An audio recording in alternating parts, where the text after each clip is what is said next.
Hello everyone, हमारे YouTube channel commerce concept में आपका स्वागत है। आज हम लोच के दूसरे प्रकार का अध्ययन करेंगे, आय लोच, इनकम इलास्टिसिटी। पहले वीडियो में हमने कीमत लोच के बारे में आपको बताया था। आज लोच का दूसरा प्रकार आय लोच। आय में परिवर्तन के फलस्वरूप मांग मात्रा में क्या परिवर्तन होता है, इसी का अध्ययन आय लोच में हम करते हैं। अर्थात आय के विभिन्न स्तरों पर उपभोक्ता द्वारा वस्तु की मांगी गई मात्रा आय लोच कहलाती है। विभिन्न आय स्तरों, जब आय उसकी कम थी तो उस वस्तु की कितनी मांग करता था, जब आय उसकी बढ़ गई तो वो वस्तु की मांग या तो बढ़ा देगा, या तो घटा देगा, या तो बराबर रखेगा। इन्हीं का अध्ययन हम आय लोच में करते हैं। परिभाषा के रूप में हम ये कह सकते हैं कि अन्य बातें समान रहने पर, क्योंकि कीमत लोच में भी हमने बताया था कि जब एक के प्रभाव को हमको ज्ञात करना है तो अन्य के प्रभाव को हमको स्थिर मान लेना होगा। कीमत लोच में भी हमने यही किया था कि अन्य बातें समान रहने पर उपभोक्ता की रुचि, इच्छा, आय, अधिमान आदि स्थिर रहें के फलस्वरूप कीमत बदलती है तो मांग मात्रा में क्या परिवर्तन होता है, इसको कीमत लोच। यहाँ हम अन्य बातें समान रहने पर कीमत स्थिर रहे, अन्य बातें समान रहने पर उपभोक्ता की रुचि, इच्छा, कीमत, अधिमान आदि स्थिर रहें के फलस्वरूप आय में परिवर्तन के फलस्वरूप मांग मात्रा में होने वाले आनुपातिक या प्रतिशत परिवर्तन को आय लोच कहते हैं। आय लोच सामान्यतः दो वस्तुओं के संदर्भ में होती है। एक बढ़िया वस्तुएं हैं, दूसरा घटिया वस्तुएं हैं। चित्र में आप देखिए, चित्र एक बढ़िया वस्तुओं से संबंधित है। बढ़िया वस्तुओं से तात्पर्य है कि जैसे जैसे आय उसकी बढ़ती है, उपभोक्ता की आय जैसे जैसे बढ़ती है, वह वस्तु के उपभोग को बढ़ा देता है। चित्र एक बढ़िया वस्तुओं के संदर्भ में आय लोच को प्रदर्शित किया गया है। वाई एक्सिस पर हमने कीमत को आय को प्रदर्शित किया है और एक्स एक्सिस पर हमने वस्तु की मांग मात्रा को प्रदर्शित किया है। चित्र को आप देखिए, जब उपभोक्ता की आय OP1 थी तब वो वस्तु की OT मांग करता था, और जब आय उसकी बढ़ गई, OP1 से OP हो गई, आय बढ़ गई, तो उपभोक्ता द्वारा उस वस्तु की मांग को बढ़ा दिया गया, OT से OT1, बढ़िया वस्तुओं के संदर्भ में। और दूसरा है घटिया वस्तुओं के संदर्भ में आय लोच। जब आय बढ़ती है तो उपभोक्ता कुछ ऐसी वस्तुएं हैं जिनका उपभोग कम कर देता है, तो हम उसको अर्थशास्त्र की भाषा में घटिया वस्तुएं कहते हैं। ऐसी वस्तुओं की आय लोच ऋणात्मक होती है, बढ़िया वस्तुओं की आय लोच धनात्मक होती है। जैसे जैसे आय बढ़ती है वैसे वैसे वो वस्तु का उपभोग बढ़ाता जाता है। घटिया वस्तुओं में आय लोच ऋणात्मक होती है कि जैसे जैसे उसकी आय बढ़ती जाती है वैसे वैसे वह उन वस्तुओं के प्रयोग को घटाता जाता है। चित्र को आप देखें, चित्र में वाई एक्सिस पर आय को और एक्स एक्सिस पर मांग मात्रा को प्रदर्शित किया गया है। जब उसकी आय OP1 थी तब वह OT1 की मांग करता था, और जब उसकी आय बढ़ करके OP1 से OP हो गई तब वस्तु की मांग मात्रा उसने घटा करके OT1 से OT कर दिया, कम कर दिया। तो घटिया वस्तुओं के संदर्भ में आय लोच ऋणात्मक और बढ़िया वस्तुओं के संदर्भ में आय लोच धनात्मक होती है। सामान्य वस्तुएं, बढ़िया वस्तुएं, जिन्हें हम सामान्य वस्तुएं कहते हैं, ये वस्तुएं तीन प्रकार की होती हैं। आवश्यकता की वस्तुएं, आरामदायक वस्तुएं और विलासिता की वस्तुएं। क्योंकि बढ़िया वस्तुओं के संदर्भ में धनात्मक, तो इसको हम अलग अलग चित्रों में हमने स्पष्ट किया है। चित्र नंबर 3, इस चित्र को आप देखें, चित्र में वाई एक्सिस पर हमने आय को प्रदर्शित किया है और एक्स एक्सिस पर हमने मांग मात्रा को प्रदर्शित किया है। चित्र को देखिए, आय में परिवर्तन के फलस्वरूप मांग मात्रा में होने वाला परिवर्तन अधिक है, अधिक परिवर्तन। चित्र को देखिए, जब आय उसकी OP1 थी तब वो OT की मांग करता था, और जब आय उसकी बढ़ करके OP1 से OP हो गई तो उसने वस्तु की मांग मात्रा को बढ़ा दिया, अधिक कर दिया। दोनों P और P1, T और T1 के गैप को आप देखिए, तो ये गैप जाता है, मतलब आय के सापेक्ष मांग मात्रा में होने वाला प्रतिशत या आनुपातिक परिवर्तन अधिक है।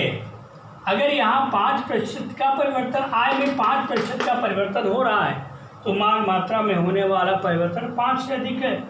वो 6 भी हो सकता है, 7 भी हो सकता है, 8 भी, कुछ भी हो सकता है। तो ऐसी लोच विलासिता की वस्तुओं में पाई जाती है कि जैसे जैसे उसकी आय बढ़ रही है वो वस्तुओं का प्रयोग बढ़ाता जा रहा है।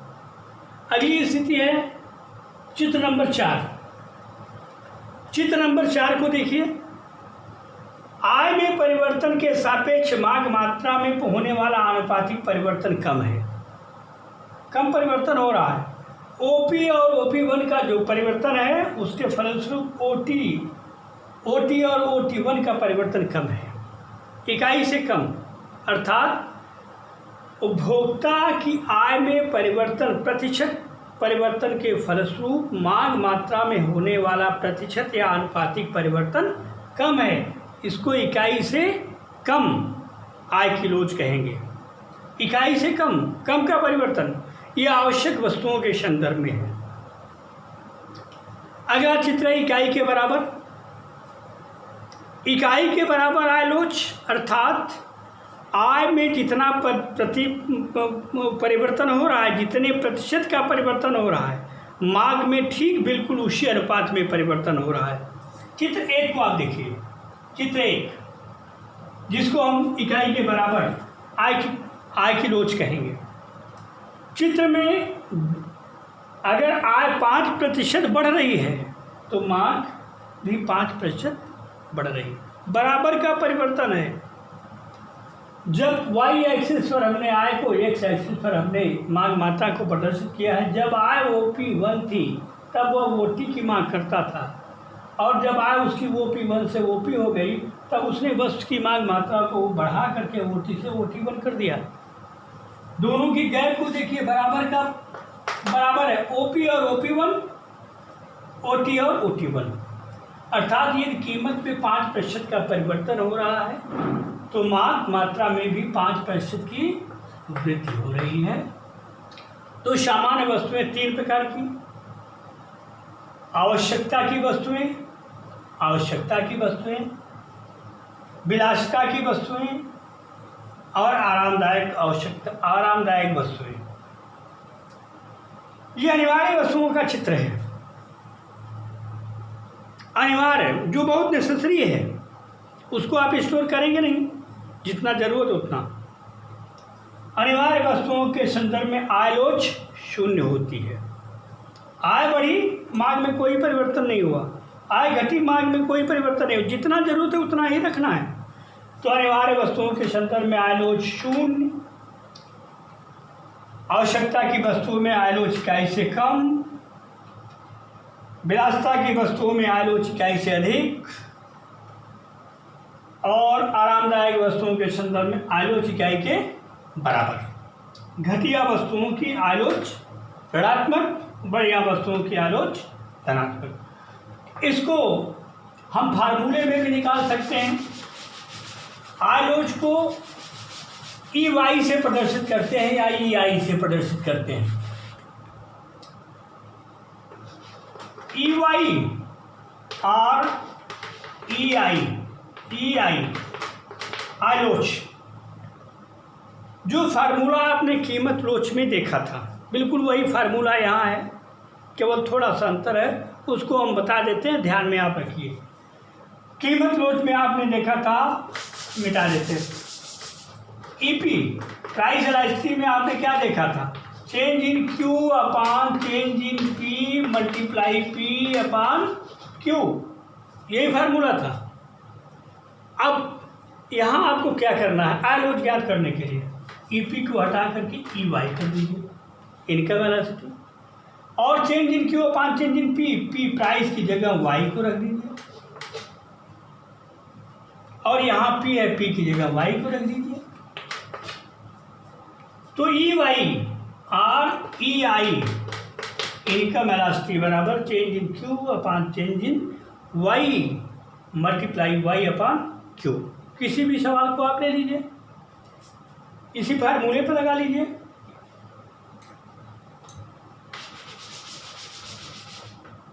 टेबल, ये आपकी आय हो गई, आय, और ये हो गई मांग। जब आपकी आय 100 रुपये थी तो आप 5 इकाई की मांग करते थे, और आपकी आय 150 हो गई तो आप 10 इकाई की मांग करने लगे, या यही आप 4 इकाई की मांग करने लगे। दोनों चीज़ें हो सकती हैं, हम 10 इकाई को लेकर चल रहे हैं। फार्मूले पे आइए, ई वाई बराबर change in Q upon change in Y multiply Y upon Q, यही कीमत लोच का फार्मूला था। Change in Q upon change in P multiply P upon Q, केवल वाई की, पी की जगह हमने वाई को रख दिया। चेंज इन क्यू, क्यू में कितने का परिवर्तन है, 5 का परिवर्तन है। Change in Q upon change in P, P में चेंज इन आई, आई में कितने का परिवर्तन है, इनकम में 50 का परिवर्तन है। मल्टीप्लाई पहला वाई, पहली इनकम कितनी है 100, अपान क्यू, पहली क्वांटिटी कितनी है 5, 100 अपान 50 बराबर 2। इकाई लोच, आय लोच इकाई से अधिक है, अर्थात ये विलासिता की वस्तु है। इसको हम व्यय के आधार पर भी देख सकते हैं कि आय बढ़ने के साथ इसकी माप हम व्यय के आधार पर भी कर सकते हैं।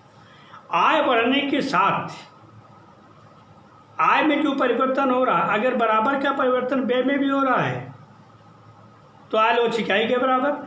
आय के सापेक्ष कुल व्यय में होने वाला परिवर्तन अधिक है तो आय लोच इकाई से अधिक, और कुल व्यय में होने वाला परिवर्तन आय से कम है तो आय लोच इकाई से कम कही जाएगी। अधिक इकाई से अधिक आय लोच विलासिता की वस्तुओं में, इकाई के बराबर आय लोच आरामदायक वस्तुओं में, और इकाई से कम आय लोच आवश्यकता की वस्तुओं में, और शून्य आय लोच अनिवार्य वस्तुओं के संदर्भ में, घटिया वस्तुओं के संदर्भ में ऋणात्मक आय लोच। ये आपने देखा, इसी सवाल को आप यहाँ बदल दीजिए, बदल करके इसको आप 4 कर दीजिए, रिजल्ट इसका बदल जाएगा।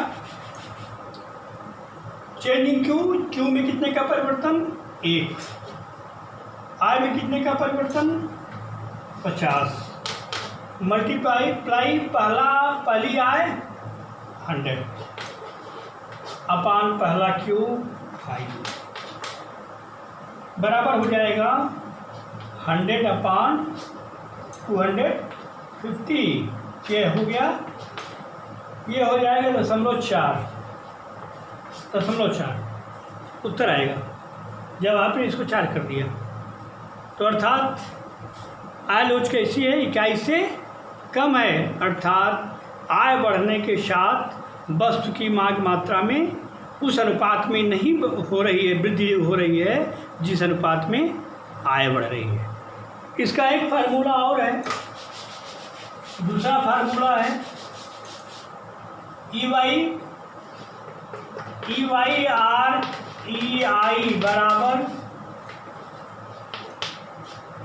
मांग में प्रतिशत परिवर्तन अपान आय में प्रतिशत परिवर्तन। इसके आधार पर भी आप याद कर सकते हैं। अगला है एंजिल वक्र, एंजिल वक्र और आयलोच।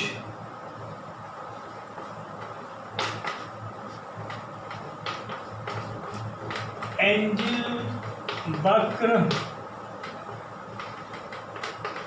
और आयलोच। एंजिल वक्र और आयलोच।